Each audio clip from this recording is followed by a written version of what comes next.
All right, today we're going to cover what I see to be the number one way sellers are making mistakes in this market.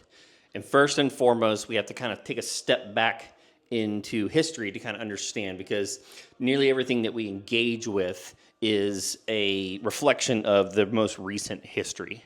The idea of framing would be, or as a psychological phenomenon of what are you comparing it to?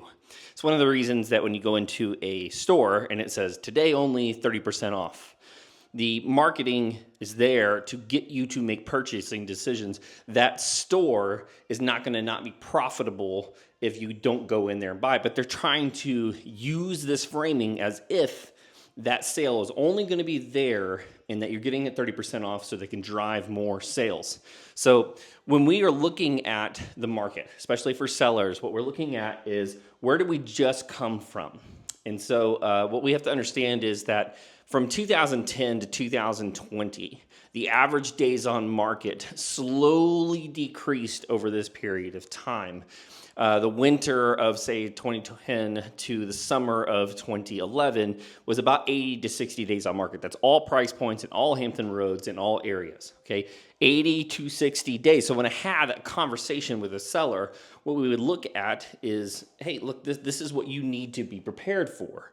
This is super important, right? And this went down slowly over time. In about 2020, before COVID hit, this was about 50 and 25. Again, all price points, all areas of Hampton Roads. Now, what did COVID do? How did this change the perspective of the consumer?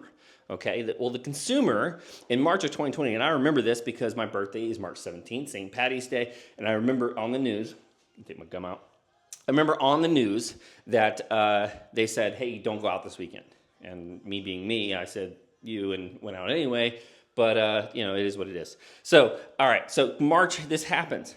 And, well, half the population thought the world was ending. The other half, for whatever reason, thought it was a hoax. And when you get that going on in the marketplace, whenever there's uncertainty, when there's fear in the market, well, go figure, the amount of housing that's available absolutely plummets. At the same time, the federal government came in, did some... we won't get into the nitty-gritty of it, but effectively, they lowered the cost of acquisition of a home to the lowest it had been in a very, very, very long time, all right? So this plummets to the lowest somewhere between 2021 and 2022, where it showed 6 days on market, okay? That's in the MLS. That's what's being recorded. What we're actually seeing a lot of times is a lot of good agents would try to market the home or put the home on strategically on a spurt in time, and they would put the home on the market on Thursday. They would get multiple offers on Thursday, Friday, or Saturday. Sometimes they'd get a crazy good offer, and so they'd take it on like that Saturday or that Friday because it's like, wow, man, this is so good, we can't pass this up.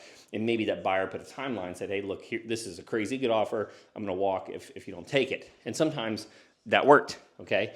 But what ended up happening is, let's just say Thursday or Friday, that true days on market was actually only 2, but what was being reflected in the MLS was about 6 or 7 because, well, they get in and a lot of these people are run by teams and their administrator doesn't get it logged into the system until like Tuesday, so it shows 6. All right, so what do we need to learn about that? 1, that which is scarce has value. Very, very important. That which is scarce has value. The reason a one-off Rolex has a ton of value is because they only make one of them. The reason that a Bugatti has some of the value that it has is because they only make so many of them. Gucci, Chanel, a lot of this brand value that's built up is because we're only making so many of these. And whether we like it or not, that which is scarce has more value than that which is not scarce, okay? So why is this important? And this kind of rolls right into my next point is Americans' memories are like goldfish. Our memories are super, super short. We only remember what happened yesterday. Okay, well, if we came from 6 days on market, right? One of the conversations I'm running into with sellers is, well, let's just try this number. Let's just list it for here and see if we can get that. Well, that presents a potential big problem because if there's no one in the market that is willing to try for that stretch number, who's desperate and needs it, and let's just be real, at the interest rates that we're at and coming out of COVID, a lot of the consumer is very, very nervous and they don't want to make a bad decision. And so if it goes into the second weekend or third weekend where it hasn't sold yet, then we really get ourselves in trouble, because what ends up happening? What gets happening is, what's wrong with it? The longer we are on the market, the more and more the consumer says, well, if it hasn't been validated yet, why should I be the one that validates it? Right?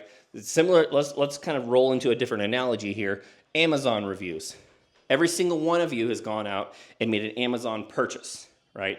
And probably nearly everyone has gone in there. Let's just say for whatever reason we're buying a new office desk chair, okay? And the office desk chair has 5,000, 4.8 stars. Now you could look at the price. It kind of fits within the numbers that you were hoping to be able to spend. Maybe you're willing to spend another 25, 35, 40 bucks, $100 for the office chair because you go, it's worth it. And then you see the Amazon reviews. You don't necessarily read through the entire description and all the reviews. You go, hey, this has been validated by thousands and thousands of people. The amount of mental space or energy I need to give this in the decision-making process has been drastically reduced. Well, that same concept applies to listings. The longer and longer and longer you sit on the market, right? Even if that number is totally justifiable by a comp or an appraisal, right? The more and more the consumer goes, I don't know, it just seems like it's not worth it because it's been on the market for 60 days and no one else has validated the number. I don't know if I want to be that sucker. Now, sucker is totally subjective, but this is driving home my point. So we're going to roll right kind of into the next thing here is, this is a representation of every neighborhood ever in America, period. Okay? If I go into Norfolk, if I go into Virginia Beach, if I go to California, I'm going to be looking for 100, 200, 300,000 different homes. The more homogeneous a neighborhood, the easier these correlations exist. But 1,000 square feet to 3,000 square foot, okay? 300,000 to 600,000. As we move up in square footage, you see a lowest the market tends to support, the highest the market tends to support, and then the trend line in between. And when I use the software that I use, what I'm looking for is the trend line automatically gets plotted. I take and I extrapolate that line to the upper and lower bounds, and I try to put 95% of the properties in those bounds. Black is going to represent 1 to 2 years worth of sales.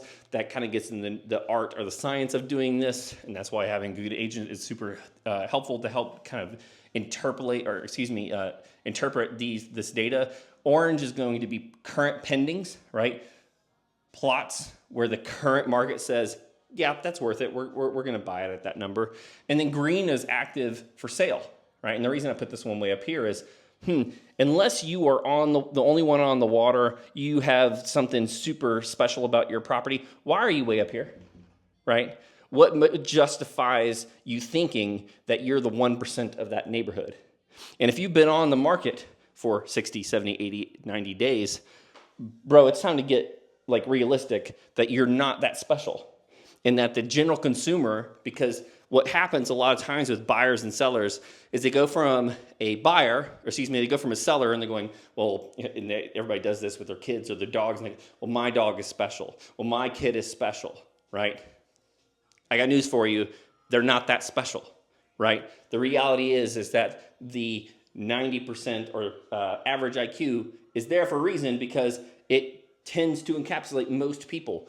If you're in a neighborhood full of 3 2s or 4 2s and they're all brick ranches, my guy, you ain't that special, okay? And the likelihood that the market is going to go, you know what, you're just so special, I want to give you extra money, is not likely going to happen, okay?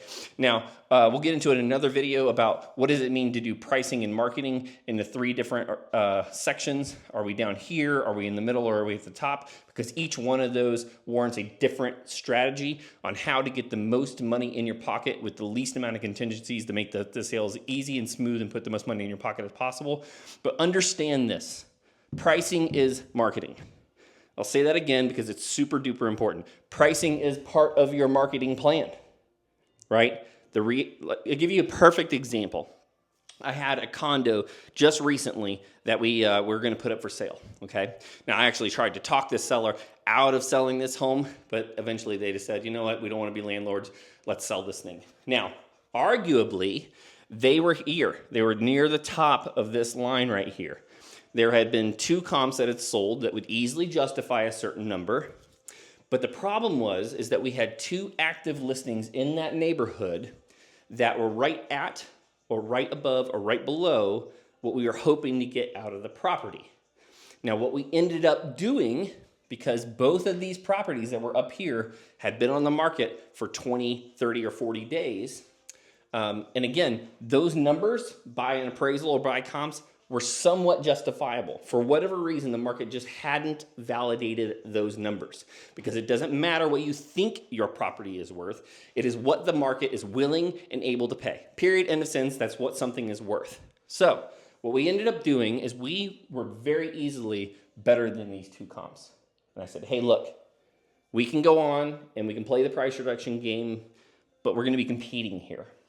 And the consumer, so understand this, when you're going from a seller, when you're in the seller's position, you have to think like a buyer. The buyer is going into the marketplace with their relative history, what their experience is of buying homes, where interest rates are at, what happened in the market when they bought last time, and they're going, how do I maximize my dollar?